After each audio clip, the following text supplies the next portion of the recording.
अस्सलामु अलैकुम वरहमतुल्लाहि वबरकातुह। अल्हम्दुलिल्लाह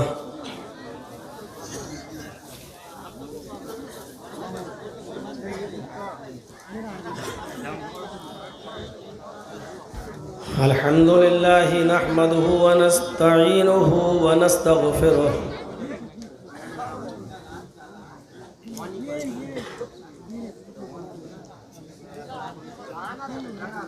व नऊज़ु बिल्लाहि मिन शुरूरि अनफुसिना व मिन सय्यिआति अमालिना।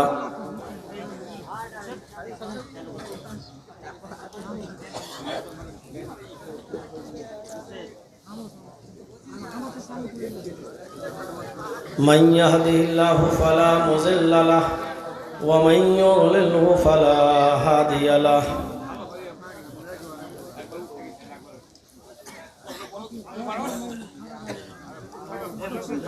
व अशहदु अल्ला इलाहा इल्लल्लाहु वहदहु ला शरीक लहु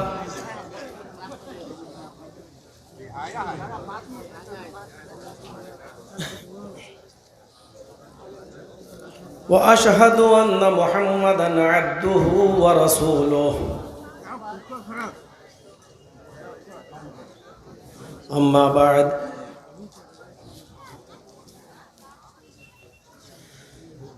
फ़इन्न खैरल हदीस किताबुल्लाह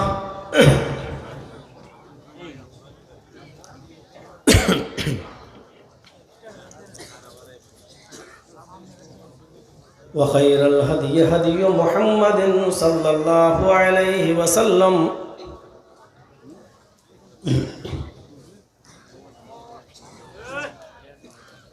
व शर्रुल उमूरि मुहदसातुहा व कुल्लु मुहदसतिन बिदअह व कुल्लु बिदअतिन ज़लालह व कुल्लु ज़लालतिन फिन्नार।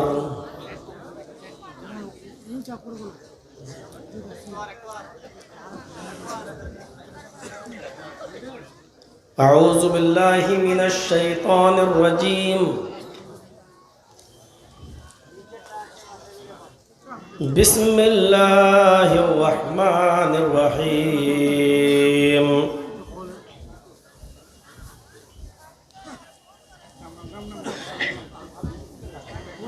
लन यनालल्लाह लुहूमुहा वला दिमाउहा वलाकिन यनालुहुत तक़वा मिनकुम।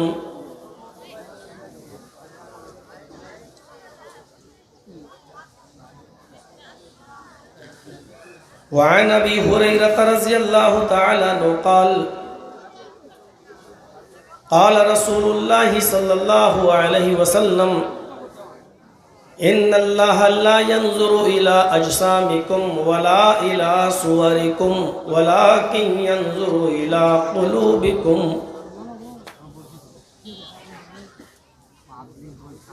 रवाहुल बुखारी। रब्बिश्रह ली सदरी व यस्सिर ली अमरी वहलुल उक़दतम मिन लिसानी यफ़क़हू क़ौली।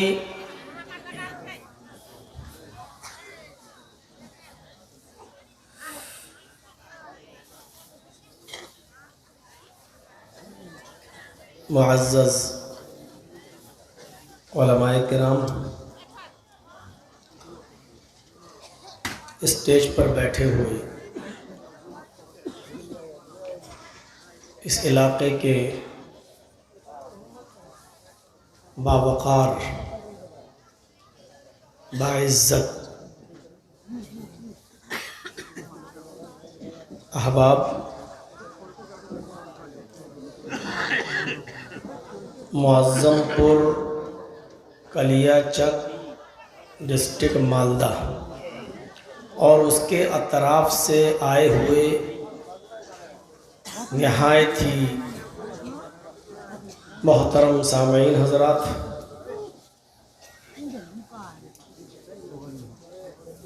दोनों किनारों पर साइड में बैठी हुई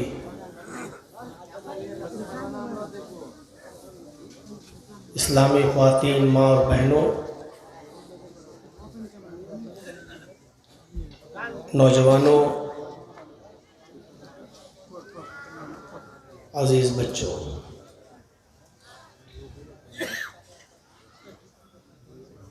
कई दिन पहले ये तारीख़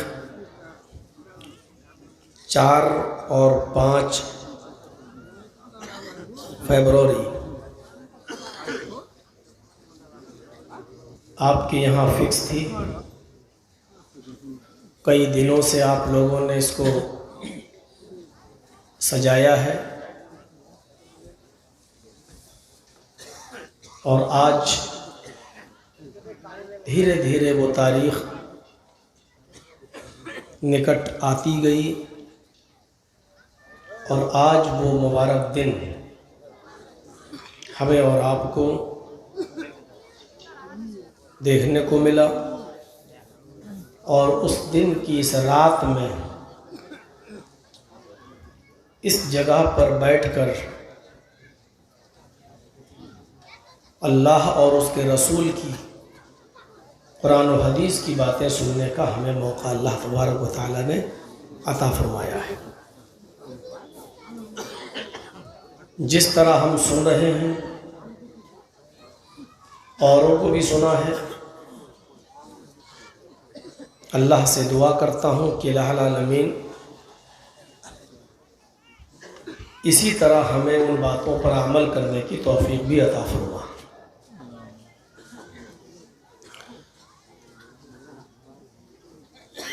आज मैं आपके सामने कुछ नसीहतें करूँगा और इसलिए करूँगा क्योंकि उन नसीहतों की आज के इस दौर में ज़रूरत है।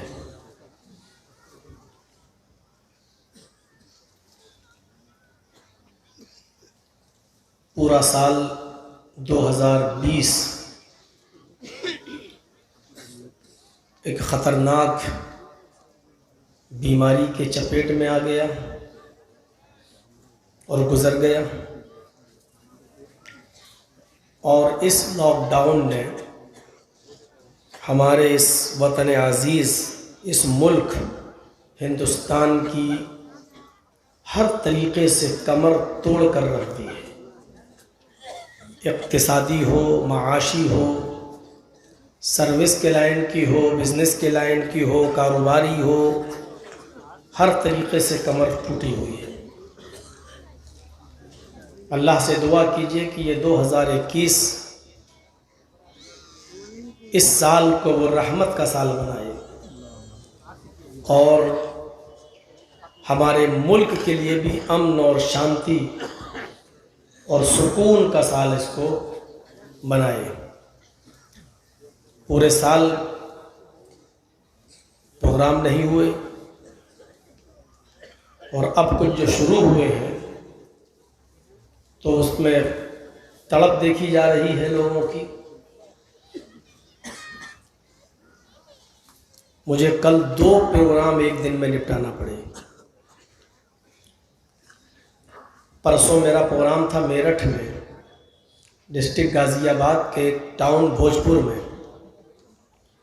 और वहीं से सीधे चला दिल्ली और दिल्ली से फ़्लाइट पकड़ी, पाक डोगरा आया।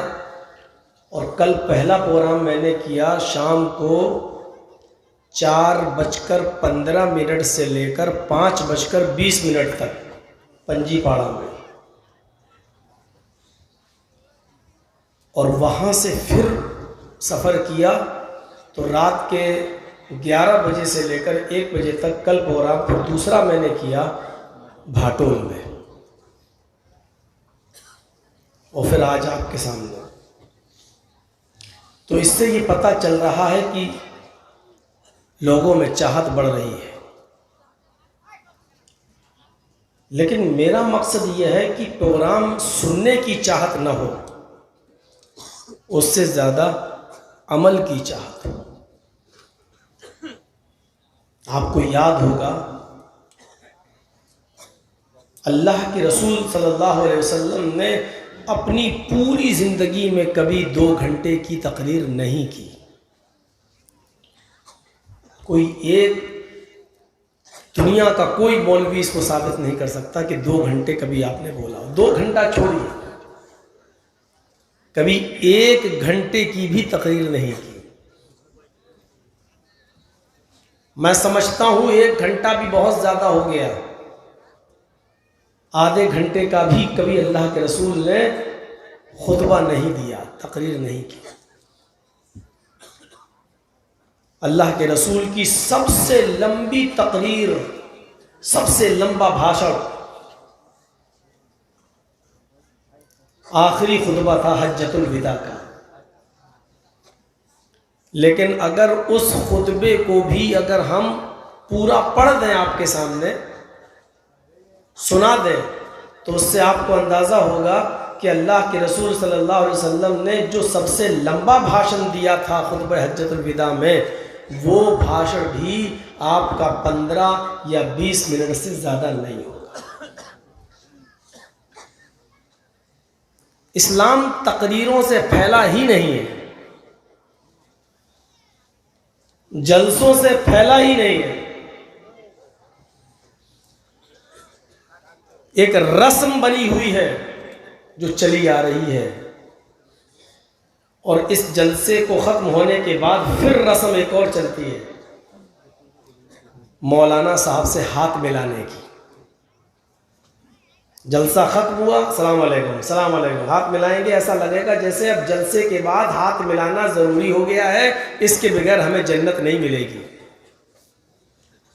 या जलसा तो सुन लिया, अब मौलाना साहब से हाथ मिलाएंगे तभी हम जन्नत में जाएंगे, और इससे फुर्सत मिली तो जलसा ख़त्म होने के बाद फ़ौरन हराम काम शुरू हो जाता है, मौलाना के साथ सेल्फी लेने का, फ़ोटो खिंचवाने का।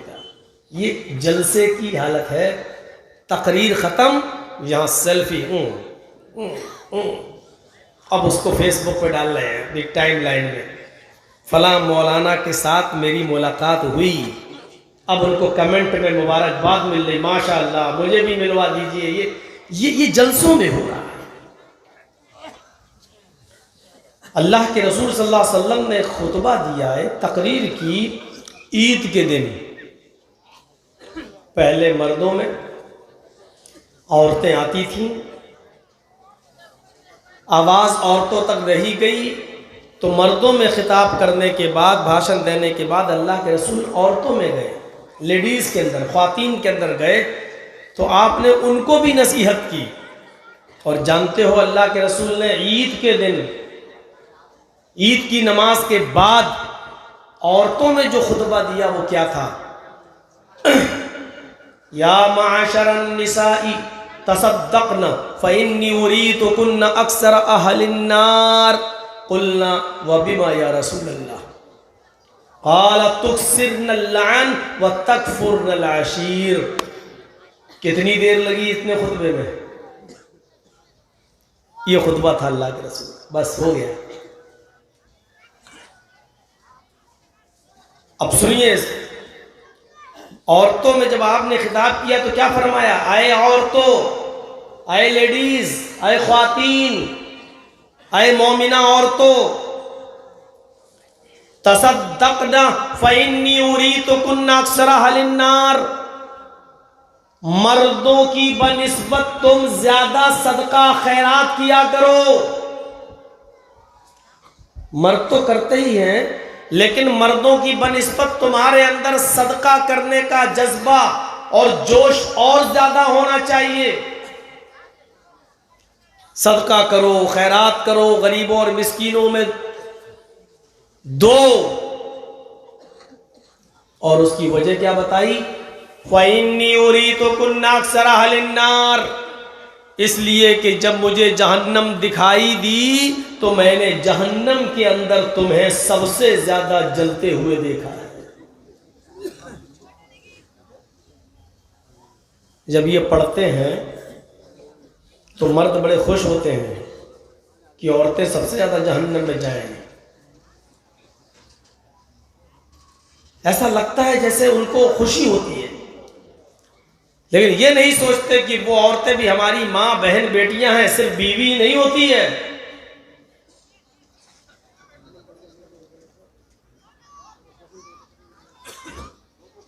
जहन्नम में सबसे ज्यादा तुम्हारी तादाद दिखाई दी, अल्लाह के रसूल सल्लल्लाहु अलैहि वसल्लम अभी इतना खुतबा दे ही रहे थे, अभी आगे का जुमला कुछ बोलने वाले थे, इतने में औरतों ने टोक दिया। आगे की नहीं सुनेंगे, अल्लाह के रसूल आगे क्या बोलना चाहते हैं वो बाद में बताइएगा, लेकिन आपने जो ये अभी फरमाया है कि औरतों को जहन्नम में सबसे ज्यादा जलते हुए देखा है, तो पहले उसका रीजन बता दीजिए, पहले उसका सबब बताइए, कारण क्या था, जहन्नम में औरतें सबसे ज्यादा क्यों दिखाई दी।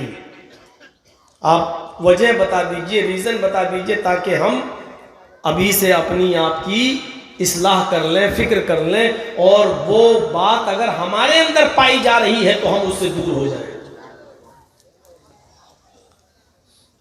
तो अल्लाह के नबी ने फरमाया कुलना वबीमा, क्यों जहन्नम में सबसे ज्यादा जलती हुई क्यों दिखाई दी। तो अल्लाह के रसूल ने दो चीजें बताई। क्या फरमाया, तुक्सिरनल लान व तकफुरनल आशीर, तुम्हारे अंदर दो सबसे बड़े खतरनाक काम है, वर्क है, टू वर्क्स, दो काम तुम्हारे बहुत खतरनाक है। पहला काम तुक्सिरनल लान, तुम लान तान ज्यादा करती हो।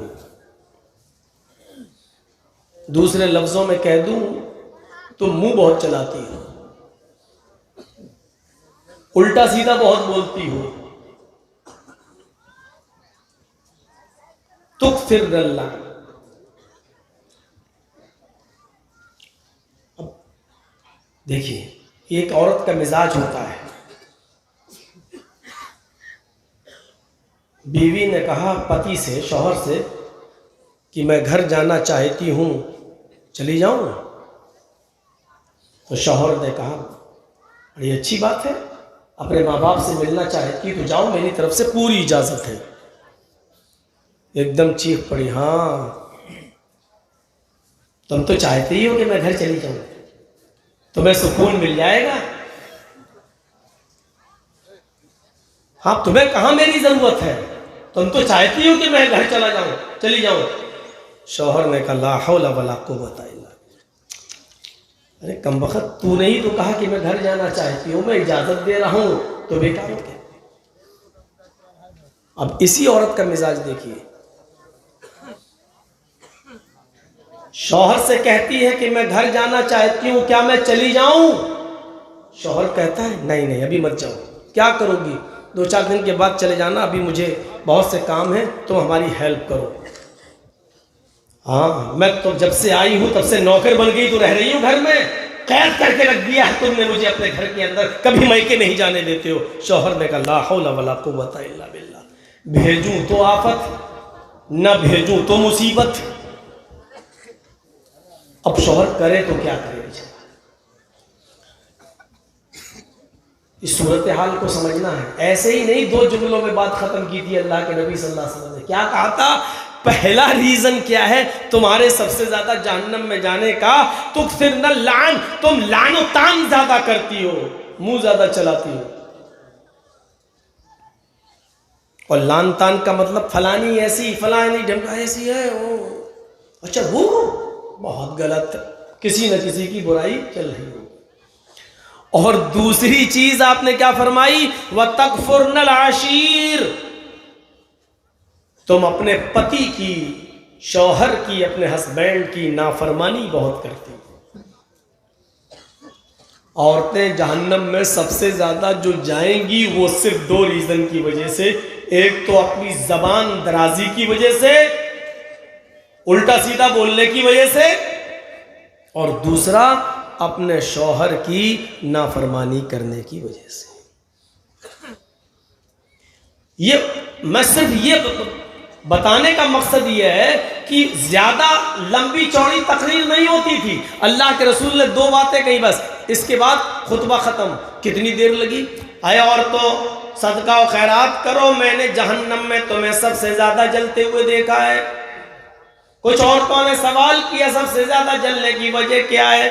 अल्लाह के नबी ने फरमाया तुम लान तान ज्यादा करती हो और शौहर की नाफरमानी ज्यादा करती हो। बस वाखिरु दावाना अनिल हम्दुलिल्लाहि रब्बिल आलमीन। कितनी देर लगी, तकरीर हो गई। नसीहत हो गई, जाओ पहले इसी पर अमल करो। और उन औरतों ने भी जिद नहीं की, नहीं अल्लाह के रसूल हम तो बड़ी दूर से आए हैं, हमें और सुनाइए और सुनाइए और सुनाइए और समझाइए। जरा गौर करो मिजाज क्या बना दिया आज हमने।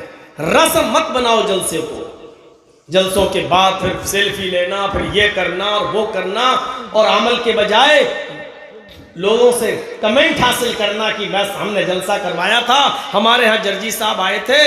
अब तो खाना खाने जहां बैठो तो उधर भी फोटो ले लिए जाते हैं,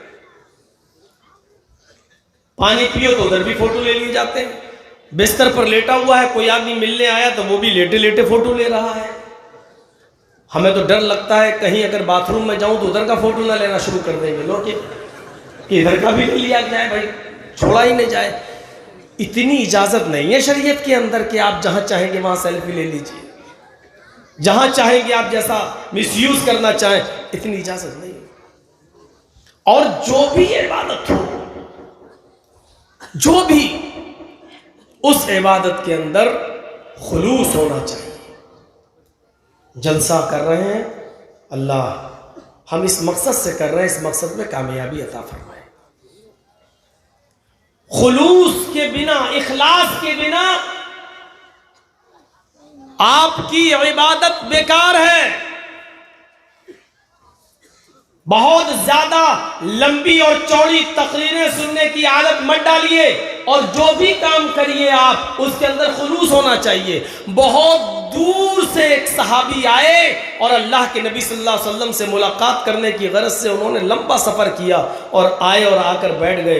अल्लाह के नबी ने फरमाया आराम करोगे तो मैं तुम्हारे सोने का इंतज़ाम कर दूँ। उसने कहा नहीं, अरे अल्लाह के रसूल मुझे सूरज के गुरूब होने से पहले पहले, सूरज के डूबने से पहले पहले अपनी बस्ती में पहुँचना है, इसलिए मैं आपसे मिलने चला आया। आपने कहा क्या चाहते हो? कहा अल्लाह के रसूल मुझे कुछ नसीहत कर दीजिए। अरे अल्लाह के नबी मुझे कुछ नसीहत कर दीजिए। बस अल्लाह के रसूल ने देखा कि बहुत दूर जाएगा, अगर सूरज डूब गया तो ये अपने घर नहीं पहुंच पाएगा, रास्ते में खतरनाक जंगल है, इसको जंगलों से गुजरना पड़ेगा, रात में जंगलों को क्रॉस करना इसके लिए मुसीबत है, लिहाजा सूरज के डूबने से पहले पहले इसको घर पहुंच जाना चाहिए। तो अल्लाह के रसूल ने उसके सामने लंबी चौड़ी तकरीर नहीं की। आपने फरमाया तुम इतनी दूर से आए हो और वहां वापस भी जाओगे? कहा हाँ। सोचो, दूर से आया, दोपहर में पहुंच गया, शाम तक फिर अपने घर पहुंचना चाह रहा है, किस लिए आया? एक नसीहत आप मुझे कर दीजिए।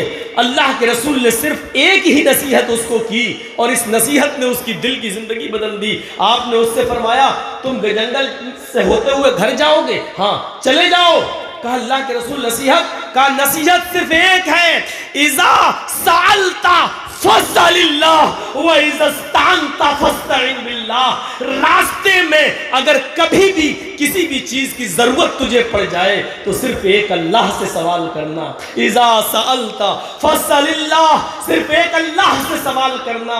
व इज़ा इस्तअनता फस्तईन बिल्लाह, और अगर तुम्हें किसी चीज की मदद की जरूरत पड़ जाए तो अल्लाह से मदद तलब करना। यहां तक कि अगर तुम्हारे जूते का तलवा, जूते का तस्मा टूट जाए तो उसको भी तुम एक अल्लाह से मांगना।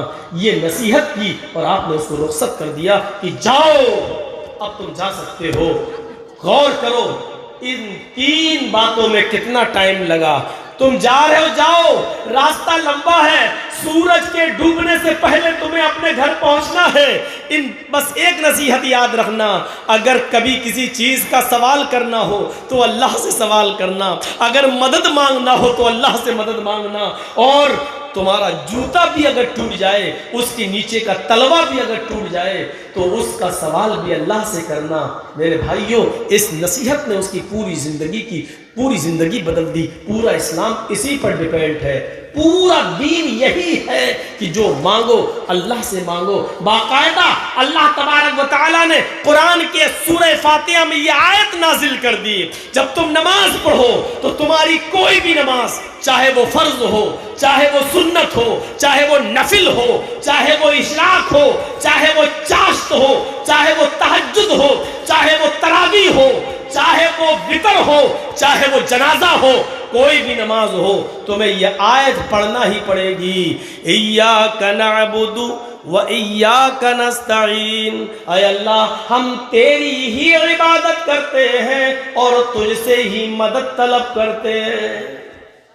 ये आपको अल्लाह से वादा करना पड़ेगा, उसके बाद आप कुछ काम करिए। रुकू सजदा बाद में करिए, क़याम बाद में करिए, आपका अत्तहियात बाद में बैठिए, दरूद शरीफ बाद में पढ़िए, सलाम बाद में फेरिए। पहले अल्लाह से वादा करो कि जब भी तुम इबादत करोगे तो सिर्फ एक अल्लाह की इबादत करोगे, और जब मदद तलब करोगे तो एक अल्लाह से मदद तलब करोगे। इय्याका नअबुदु व इय्याका नस्तईन, ये कहना पड़ता है कुछ भी मांगने से पहले। ऐ अल्लाह हम तेरी ही इबादत करते हैं और तुझसे ही मदद तलब करते हैं। ये पढ़ने के बाद अब आपको मांगना है जो कुछ मांगिए। इहदिना सिरातल मुस्तकीम, ऐ अल्लाह भी हमने कहा कि इबादत तेरी करेंगे और मदद भी तुझसे लेंगे, तो अब तू मेरी मदद फरमा। हम इबादत में लगे हुए हैं, नमाज पढ़ रहे हैं, रुकू कर रहे हैं, सजदा कर रहे हैं, अब तू मेरी मदद भी कर, क्योंकि इबादत करना मेरा काम है और मदद करना तेरा काम है। इसलिए अल्लाह इबादत मैंने शुरू कर दी, तू भी मदद करना शुरू कर दे, और सबसे पहले मेरी मदद इस काम पर कर। इहदिना सिरातल मुस्तकीम, ऐ अल्लाह मुझको सीधे रास्ते पे चला, जो तेरा रास्ता हो, तेरे नबी का रास्ता हो, कुरान का रास्ता हो, हदीस का रास्ता हो, जो बुजुर्गों का, स्वालिहीन का, नबी अंबिया किराम का, बुजुर्गान दीन का, इनका जो रास्ता हो, उस रास्ते पर तू हमको चला। सिरातल लज़ीना अनअमता अलैहिम गैरिल मग़दूबि अलैहिम वलद्दाल्लीन, ऐ अल्लाह मुझे उन लोगों के रास्ते पे मत चला जिनके ऊपर तेरा गज़ब और गुस्सा नाजिल हुआ, जिनको तूने अपने ग़ैज़ गज़ब और गुस्से से हलाक व बर्बाद कर दिया, यानी यहूद और नसारा के रास्ते पर तू हमको न चला। आप इस बात का इकरार कर रहे हैं कि इबादत हमने शुरू कर दी तो मदद करना तू शुरू कर दे, और इसकी जीती जागती मिसाल नमाज है। इबादत आप कर रहे हैं, अल्लाह से मदद मांग रहे हैं, ये दो टुकड़े हैं। अल्लाह हम तेरी ही इबादत करते हैं और तुझसे ही मदद मांगते हैं। इबादत कौन करता है? बंदा, और मदद कौन करता है? अल्लाह। इसका मतलब क्या है? बंदे तू अपना काम कर, मैं अपना काम करूंगा। तेरा काम क्या है? तेरा काम यह है कि इबादत तू मेरी करता जा, और मेरा काम यह है कि हम तेरी मदद करते जाएं। ये इस बात का इकरार है। हम अल्लाह की इबादत करना शुरू कर दें, अल्लाह हमारी मदद करना शुरू कर दे। और अब इबादत किसको कहते हैं? मस्जिद में चले जाओ, 4 रकात नमाज पढ़ लो, यही इबादत है? नहीं, हर वो काम इबादत है जिस काम के करने पर आपको सवाब मिलता है, हर वो काम इबादत है। रास्ते में पत्थर पड़ा हुआ है, उसको हटा देना और रास्ते से दूर कर देना भी इबादत का हिस्सा है। कांटा पड़ा है, छिलका पड़ा है, किसी अंधे का पैर इस पर न रख जाए, फिसल न जाए, कोई बूढ़ा आदमी न देख पाए बेचारा, वो गिरेगा, घुटने के बल बेचारे की कमर में रीढ़ की हड्डी टूट जाएगी, आपने उसको हटा दिया। ये भैया एक कान में मैंने आज तो लगा लिया है, लेकिन कल मत लगाइएगा। ये तो ऐसा लग रहा है जैसे औरतों वाली चुटियाँ मैंने अपने पीछे डाल ली है यार, बड़ा डेंचर में बोला ये। अरे हाथ पीछे कर रहा हूँ तो लग रहा है, आगे करने में लग रहा, ये सब वीडियो में आ जाएगा, यूट्यूब पे जाती है सब। नहीं, ये समझ में नहीं आ रहा ये क्या करते हैं आप लोग, कहीं लगाते नहीं हैं, इसी इलाके में ज़्यादा लगता है। मॉडर्न ज़माना है, थोड़ा सा स्टैंडर्ड लाइए अपने अंदर। आपका अभी माइक नहीं चल रहे हैं, अब तो बस एक लगा दिया, तार वार कुछ नहीं, तकरीरें हो रही हैं, आवाज़ जा रही है, सब चीज़ें आजकल रिमोट से चलने लगी हैं। आप लोग वहीं पड़े हुए हैं, अभी वही पुरानी चाल। तो इबादत सिर्फ वही नहीं है। एक और इबादत बता दूं, बहुत सस्ती इबादत, सस्ती नहीं फ्री की इबादत, और चाहो तो रोजाना सवाब ले सकते हो। अल्लाह के नबी सल्लल्लाहु अलैहि वसल्लम ने फरमाया कि अगर कोई शख्स रोटी का लुक़मा उठाकर प्यार और मोहब्बत से अगर अपनी बीवी को भी खिला दे और उसके मुंह में डाल दे तो इस पर भी सवाब। तो पता क्या चला कि ये भी इबादत का एक हिस्सा है, सवाब मिल रहा है। और जिस चीज पर सवाब मिले वो इबादत का हिस्सा है। अब तुम ऑफिस में 5 बजे आओगे तो बीवी तुम्हारा इंतजार करेगी। हमने झमेले इतने पाल रखे हैं कि वो घरों में जो मोहब्बत पैदा की थी अल्लाह के रसूल सल्लल्लाहु अलैहि वसल्लम ने, वो निकल गई। हजरत आयशा सिद्दीका फरमाती हैं कि मेरे पास एक खजूर आई कहीं से, मैंने उसको उठाकर रख दिया। अल्लाह के नबी सल्लल्लाहु अलैहि वसल्लम मस्जिद में नमाज पढ़ाने गए हैं, थोड़ी देर लोगों को वाज़ो नसीहत करेंगे, दावत और तबलीग के बाद थके हुए घर आएंगे। पता नहीं आपने कुछ खाया होगा या नहीं खाया होगा, कुछ पिया होगा या नहीं पिया होगा। ये खजूर मेरे पास कहीं से आई, मैं उस खजूर को रख देती हूं, अल्लाह के नबी को खिला दूंगी। एक खजूर, और उसको खुद नहीं खा रही हैं, अल्लाह के रसूल के लिए रख दिया। जज्बा देख रहे हैं शौहर की का कितना ख्याल। और कौन? अम्मी आयशा। और उम्र कितनी है इस वक्त? होगी तकरीबन 14 साल या 15 साल की बस। और जब 18 साल की हुई थी हजरत आयशा, तब तो अल्लाह के रसूल इस दुनिया ही से चले गए थे। ये पहले का वाकया है, 3-4 साल पहले का। 14-15 साल की अबू बकर की बेटी और नबी अकरम की बीवी में इतनी अकल।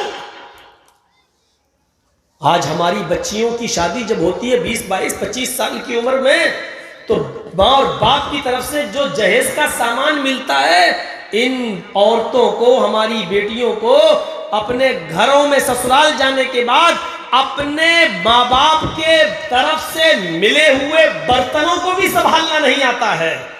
अभी वो उसको भी सही तौर से सजा कर नहीं रख पाती हैं। उनको ये सलीका नहीं, क्योंकि कॉलेजेस और यूनिवर्सिटीज की पढ़ाई ने उनको गृहस्थी चलाने के सलीके से महरूम कर दिया है। वो बेचारी ये जानती हैं कि बच्चे पैदा होंगे तो मैं मम्मी हो जाऊंगी और अपने शौहर से डैडी कहलवाऊंगी। वो डैडी और मॉम शॉर्ट होता चला गया, अब तो डैड रह गया है। पापा को पा कहा जाने लगा है। जो लफ्ज अम्मी था वो मम्मी में बदल गया है, और मम्मी से भी बदलकर अब मॉम हो गया है। अब कुछ दिनों के बाद ये जलाने वाली मोम न बन जाए, जिसको हम मोमबत्ती बोलते हैं। ये मुखफ़फ़ होते होते, शॉर्टकट होते होते कहाँ तक जाएगा, ये तो हमारे डिजिटल इंडिया बनाने वाले ही बता पाएंगे इसका जवाब कि ये शॉर्टकट फार्म कहाँ जाएगी और कहाँ जाकर रुकेगी। एक खजूर आया और उस खजूर को उठाकर रख दिया हजरत आयशा से। लेकिन फरमाती हैं कि वो अल्लाह के नबी को आने में देर हुई, इतने में मेरे घर में एक साइला आ गई। जाअतनी साइला, एक मांगने वाली आई। माहा सवैयान, उसके साथ उसके 2 छोटे छोटे बच्चे थे। और सुनो, जबरदस्त वाकया है। मैंने वो एक खजूर मैंने उठाकर रख दी, एक मांगने अल्लाह के नबी के लिए कि मेरे हस्बैंड आएंगे, मेरे सरताज आएंगे, मैं उनको खिला दूंगी। लेकिन अल्लाह के नबी को आने में, मेरे शौहर को आने में देर हुई। एक साइला आ गई, एक मांगने वाली आई, उसके साथ 2 छोटे छोटे बच्चे थे। उसने कहा शैअन लिल्लाह, आए मोहम्मद की बीवी, आए सारी दुनिया के मुसलमानों की मां, अल्लाह के नाम पर मुझे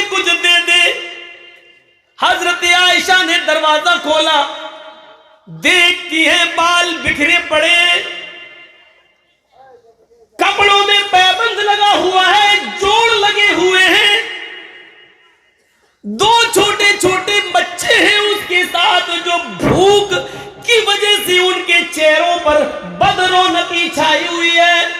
उनके चेहरों से छलक रहा है कि इन बच्चों ने कई दिन से खाना नहीं खाया है। यह मंजर देखकर आयशा सिद्दीका की आंखों में आंसू, कहती है कि मैं अंदर चली गई, जो खजूर मैंने अल्लाह के नबी के लिए बचा कर रखी थी, मैं उसी खजूर को ले आई, क्योंकि नबी अकरम ने ही कभी कहा था, अय और तो सदका करो, खैरात करो। कहती है कि मैं वो खजूर ले आई, एक खजूर में किसी का क्या हो जाएगा। कहती है कि कुछ नहीं था तो वही दे दिया मैंने। जैसी उस औरत ने वो खजूर लिया, मैंने दोनों बच्चों को देखा कि दोनों बच्चे अपने मां के हाथ के खजूर को देखने लगे। दाएं तरफ जो बच्चा था वो चाहता था कि ये खजूर मुझे मिल जाए, बाएं तरफ का बच्चा चाहता था कि मां ये खजूर मुझे दे दे। आयशा फरमाती है, मैंने उस औरत को देखा, उसने उस खजूर के 2 टुकड़े कर दिए, बीच से गुठली निकाली और फेंक दिया, और उस खजूर के उसने 2 टुकड़े किए, 2 पार्ट्स में डिवाइड कर दिया, हाफ आधा खजूर उसने इस बच्चे को दे दिया और आधा खजूर उसने इस बच्चे को दे दिया। ये बुखारी में है, ये हदीस बुखारी में है, लेकिन मुस्लिम शरीफ की हदीस में थोड़ा सा जुमला बदला हुआ है। हजरत आयशा कहती है कि मेरे पास 3 खजूरें कहीं से आ गई। मैंने दोनों हदीसें मैं आपके सामने पेश कर दे रहा हूं। ये वाली मैंने कर दी बुखारी की, अब मुस्लिम भी सुन लो। मुस्लिम के अंदर क्या है, मेरे पास 3 खजूरें कहीं से आई, मैंने उन खजूरों को अल्लाह के नबी के खाने के लिए रख दिया था। नबी को आने में देर हुई, एक मांगने वाली मेरे दरवाजे पे आई, मैं उन 3 खजूरों को लेके निकली। मैंने देखा उस औरत के साथ 2 बच्चे हैं, मैंने उन 3 खजूरों को उस औरत को दे दिया। उस औरत ने एक खजूर एक बच्चे को दिया, दूसरा खजूर दूसरे बच्चे को दे दिया, और एक खजूर उसने अपने खाने के लिए रख लिया कि इसको मैं खा लूंगी। बच्चों ने अपने अपने खजूर खा लिए। मां अपने दोनों बच्चों को देख रही है, दोनों बच्चों ने अपने अपने खजूर खा लिए। हजरत आयशा कहती है कि मैंने अपनी नजरों से देखा, फिर उन बच्चों ने अपनी मां के खजूर पर भी नजर जमा ली, गोया कि वो मांग रहे हो, अम्मी ये खजूर भी मुझे दे दो। और दूसरा, शायद उसकी आंखें भी यही सवाल कर रही थी कि अम्मी तुम ना खाओ, मेरी भूख नहीं मिटी है, ये मुझे दे दो। आयशा फरमाती है, उन बच्चों ने जबान से तो नहीं मांगा, लेकिन उन बच्चों की नजरों ने मां को यह बता दिया कि मेरे बच्चे, उनकी आंखें क्या सवाल कर रही हैं। उस मां को रहम आया, उसने एक खजूर खुद नहीं खाया, बच्चों ने अपने अपने खजूर खा लिए, और मां ने अपने खजूर की गुठली निकाली और फेंका, और अपने उस खजूर के 2 टुकड़े कर दिए, आधा इस बच्चे को दे दिया और आधा इस बच्चे को दे दिया। यहां तक थोड़ा सा अल्फाज में फर्क था, वहां 1 खजूर, यहां 3 खजूर, लेकिन यहां आने के बाद एक हो गए कि तीसरी खजूर जो मां के पास थी, मां ने उसको भी नहीं खाया, बल्कि उस खजूर को भी 2 टुकड़ों में बांट दिया, एक इसको एक इसको। बच्चों को खिला दिया और दुआ दे के चल दी। थोड़ी देर के बाद अल्लाह के नबी सल्लल्लाहु अलैहि वसल्लम घर में तशरीफ लाए। कहा, आयशा तुमने कुछ खाया? हजरत आयशा फरमाती हैं, नबी ने मेरे बारे में पूछा जरूर कि तुमने कुछ खाया कि नहीं खाया, लेकिन हकीकत यह है कि अल्लाह के नबी ये पूछना चाह रहे थे, आयशा क्या कुछ मेरे लिए भी मौजूद है या नहीं। एक शौहर की जिम्मेदारी देखिए, क्या कहते हैं, आयशा तुमने कुछ खाया, मैं तो सुबह से दावत व तबलीग में गया था, तुमने कुछ खाया। लेकिन हजरत आयशा कैसी बीवी थी, वो कह रही है अल्लाह के नबी पूछ रहे हैं मेरे बारे में, लेकिन हकीकत ये है कि अल्लाह के रसूल सल्लल्लाहु अलैहि वसल्लम ये जानना चाह रहे हैं कि तुमने खाया, मेरे लिए भी कुछ थोड़ा बहुत छोड़ा या घर में कुछ है। बीवी की नजरें पहचानने वाली होनी चाहिए शौहर की हालत को। अम्मा आयशा पहचान कहने लगी है, अय अल्लाह के नबी मेरी फिक्र छोड़िए, मेरे पास 1 खजूर थी या 3 खजूरें थी, मैंने आपके लिए रख लिया था। अच्छा फिर क्या हुआ, तुम खा गई हो क्या? नहीं, जब आपके लिए रखा था तो मैं कैसे खाती। तो फिर क्या हुआ? कहा एक मांगने वाली आई, ओ फिर उसके साथ 2 छोटे छोटे बच्चे थे। अच्छा, उसने अल्लाह के नाम पे मांगा, मैंने उसको 3 खजूरें दे दी, उसने एक खजूर अपने दोनों बच्चों को दे दी और 1 खजूर बची जो खुद खाना चाहती थी, लेकिन बच्चों की भूख के आगे मजबूर हो गई और उसने अपने उस खजूर के भी 2 टुकड़े करके आधा इसको और आधा इसको दिया और आगे बढ़ गई। अब आयशा कहती हैं कि अल्लाह के नबी को जब मैंने ये मंजर बताया तो आपने फरमाया, आयशा क्या उस औरत को ऐसा करते हुए तूने अपनी आंख से देखा है? मैंने जवाब दिया, हाँ। अय अल्लाह के नबी क्या उसके साथ 2 छोटे छोटे बच्चे थे? हाँ। क्या उस औरत ने खुद नहीं खाया और अपने खजूर के भी 2 टुकड़े करके एक दोनों बच्चों को दे दिया आधा आधा? हाँ। आयशा तुम्हें कयामत के दिन गवाही देना पड़ेगी, मुझे सच बताओ क्या तुमने ऐसा अपनी आंखों से देखा है? हाँ। क्या वो औरत अपने बच्चों के लिए आजमाइश में और इम्तिहान में डाली गई है? हाँ। फरमाया, आयशा अगर तुम सच कह रही हो और ये चीज तुमने अपनी आंखों से देखा है तो तुम जानती हो वो औरत जो खुद भूखी रहकर जिसने अपने बच्चों को खिलाया आधा खजूर ही सही, लेकिन उसने अपने पेट पे पत्थर बांधकर अपने भूख पर कंट्रोल करके उसने अपने बच्चों को खिलाया। वजबत अलैहल जन्ना, वजबत अलैहल जन्ना, वजबत अलैहल जन्ना। आयशा उस औरत ने अपने ऊपर जन्नत वाजिब कर ली, उस औरत ने अपने ऊपर जन्नत फर्ज कर ली। अल्लाह उस औरत को जन्नत देकर रहेगा। वो औरतें बच्चों की परवरिश की फजीलत क्या जाने, जिनको बच्चे चाहिए ही नहीं और जाकर एबॉर्शन कराती हैं और कहती हैं कि बस 2-3 काफी हैं, अब हमें इसकी जरूरत नहीं। वो क्या जाने बच्चों की परवरिश का अज्र क्या होता है और सवाब क्या होता है। और अपने आप को भूखा रखकर बच्चों को पालने पर अल्लाह के नबी कहते हैं कि उस औरत ने जन्नत को वाजिब कर लिया। ये जज्बा, ये इबादत, उसने नमाज नहीं पढ़ी थी उस औरत ने, अल्लाहु अकबर, सलाम नहीं फेरा था, रुकू सजदा नहीं किया था, लेकिन खुद भूखी रहकर अपने बच्चों को पाला, खिलाया पिलाया।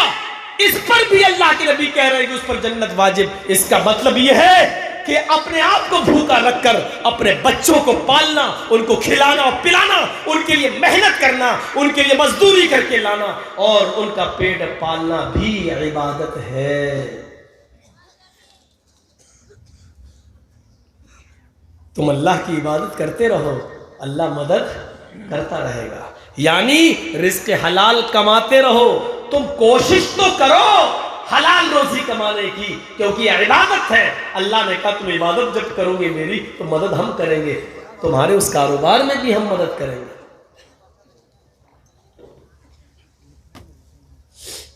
देख रहे हैं आप, इबादत हमने बस यही समझ ली है, नमाज पढ़ लो इबादत हो गई। अरे कितने लोगों की नमाजें तो ऐसी हैं जो सरों से ऊपर ही नहीं जाती होंगी, हम ही लोगों में से।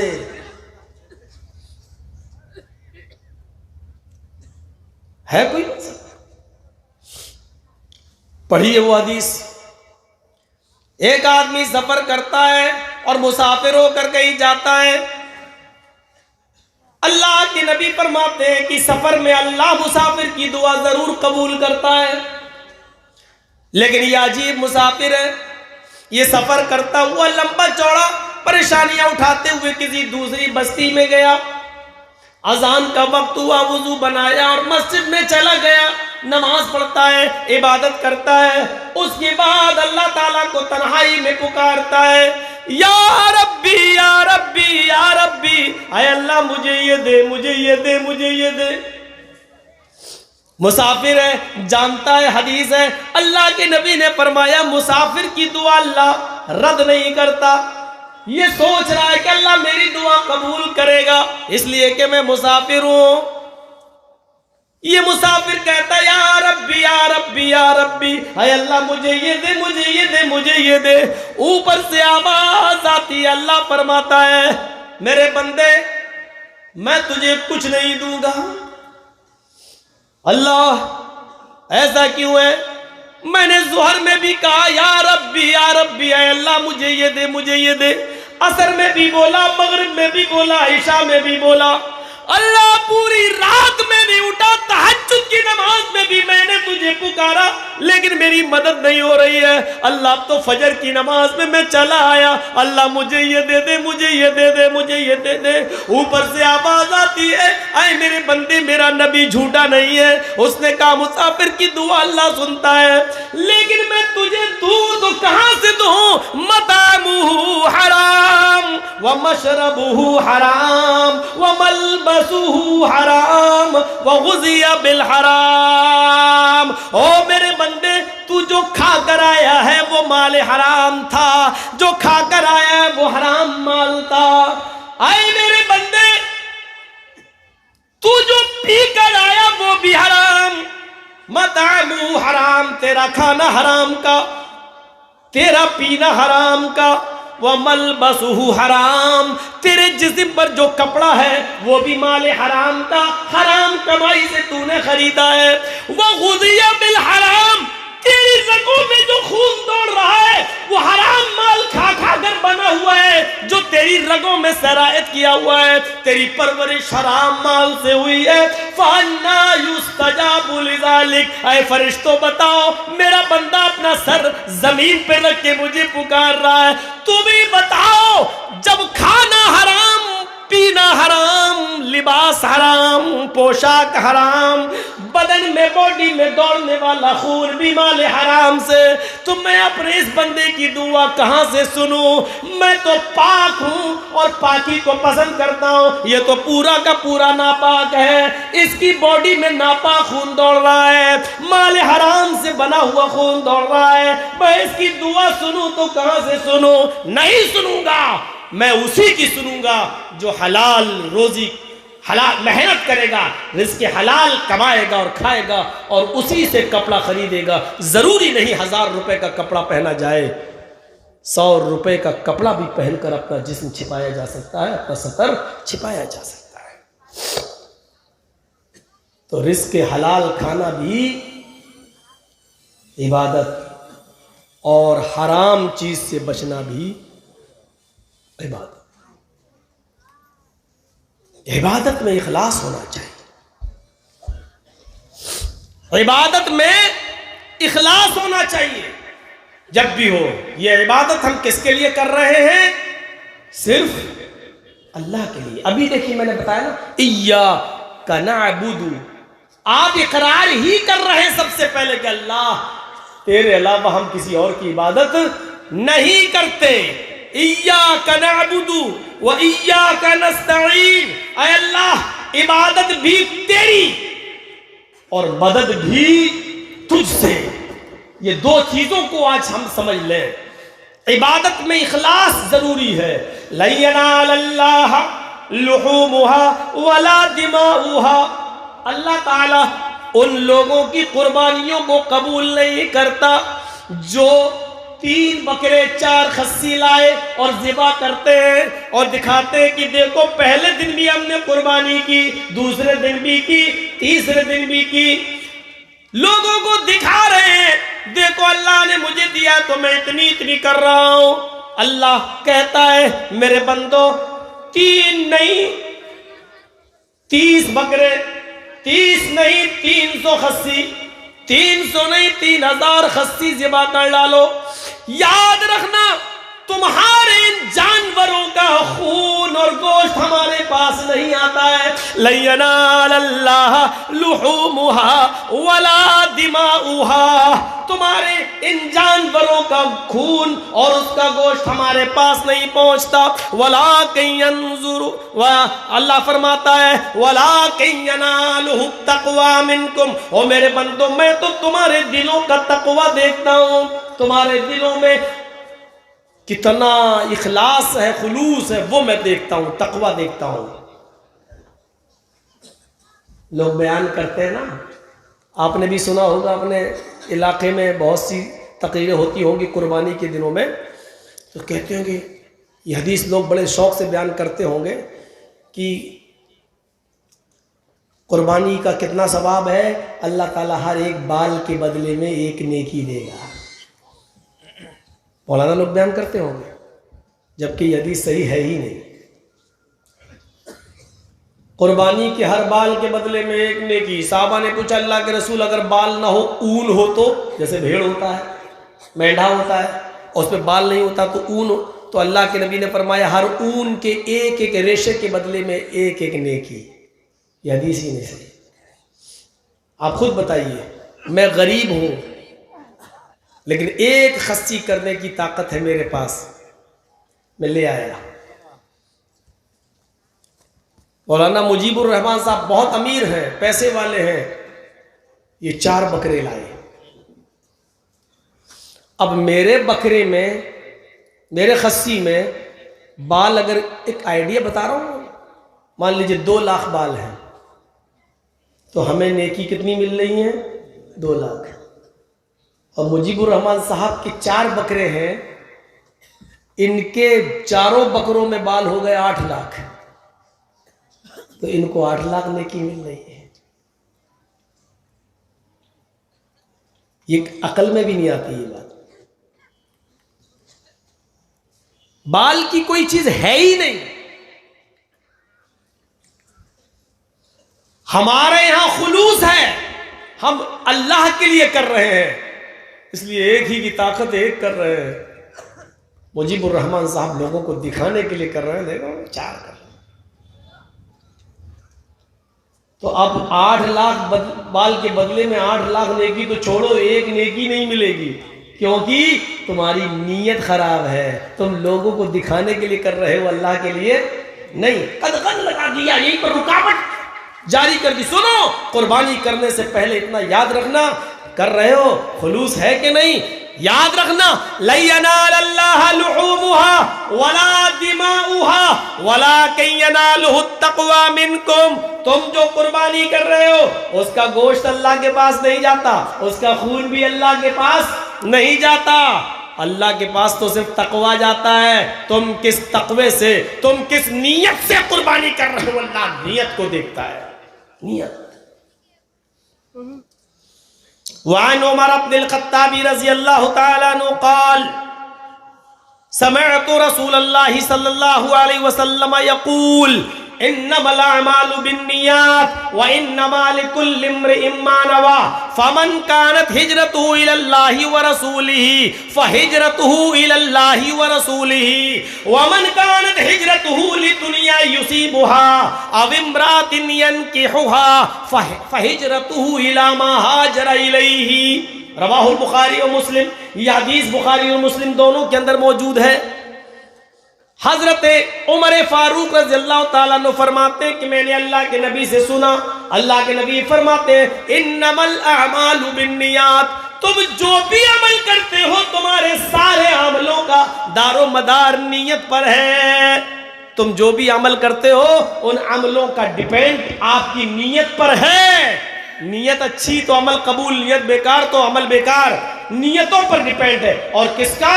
अमल स्वालेह, नेक अमल का दारो मदार नीयत पर है। बुरे अमल पर नीयत अच्छी होने से वो बुरा अमल अच्छा नहीं हो जाएगा।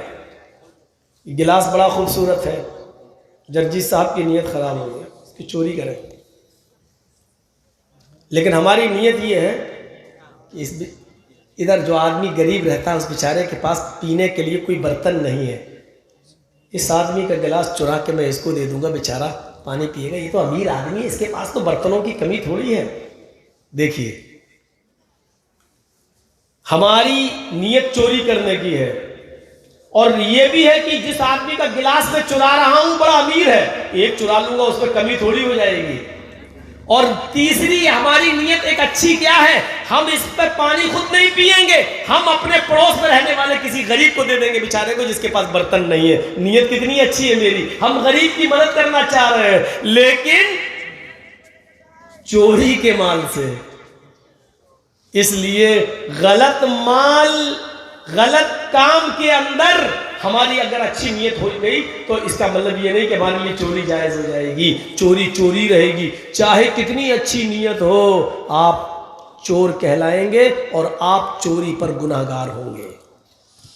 आप इसमें पानी पिए भी नहीं, गरीब को ही दे दें, फिर भी आप गुनाहगार होंगे, क्योंकि आपने गलत तरीके से किसी का गिलास चुरा कर आपने किसी गरीब की मदद की है। आप उससे मांग सकते थे, भाई तेरे पास तो इतना है, एक दे दे, तेरा क्या बिगड़ जाएगा, उस गरीब की मदद कर दूं मैं, उसको दे देता हूं। आप मांग सकते थे, लेकिन आपने मांगा नहीं, आपने चोरी की, इसलिए ये काम गलत है, आपको गुनाह पड़ेगा। गरीब की मदद करने के बावजूद भी गुनाह पड़ेगा।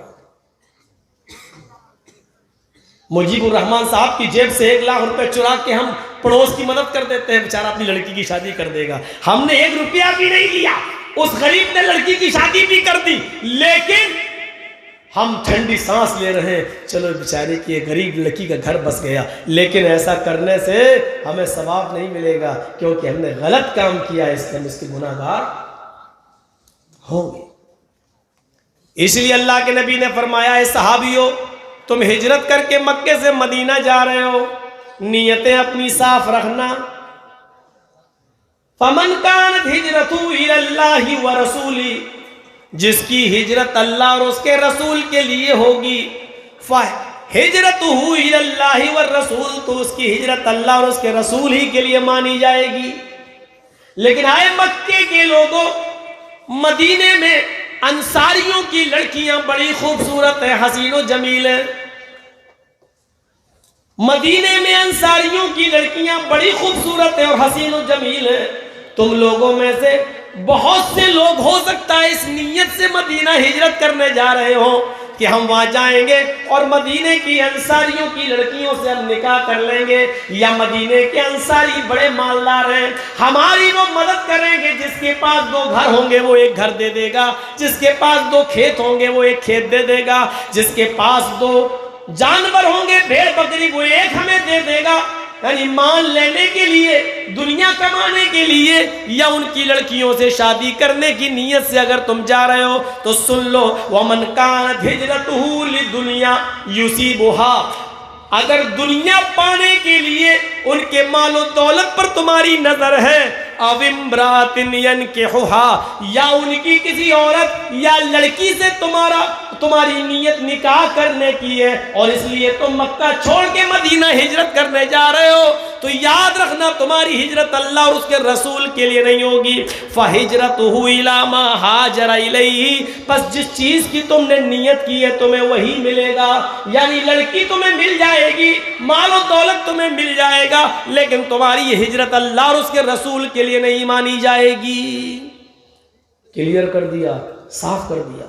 बुखारी शरीफ जब आप खोलोगे, पन्ना उल्टोगे, तो आपको सबसे पहले यही हदीस मिलेगी बुखारी शरीफ के अंदर। पहली हदीस, जानते हो इमाम बुखारी ने पहली हदीस क्यों नकल की है बुखारी के अंदर? ये इमाम बुखारी की अकल को दाद देना पड़ेगी।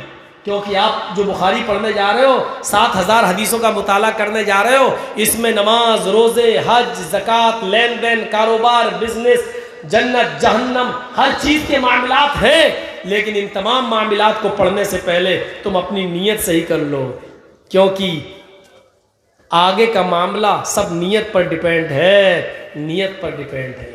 इसलिए सबसे पहले उन्होंने इस हदीस को दर्ज किया है। हमारी नीयतों पर डिपेंड है, नीयतों पर।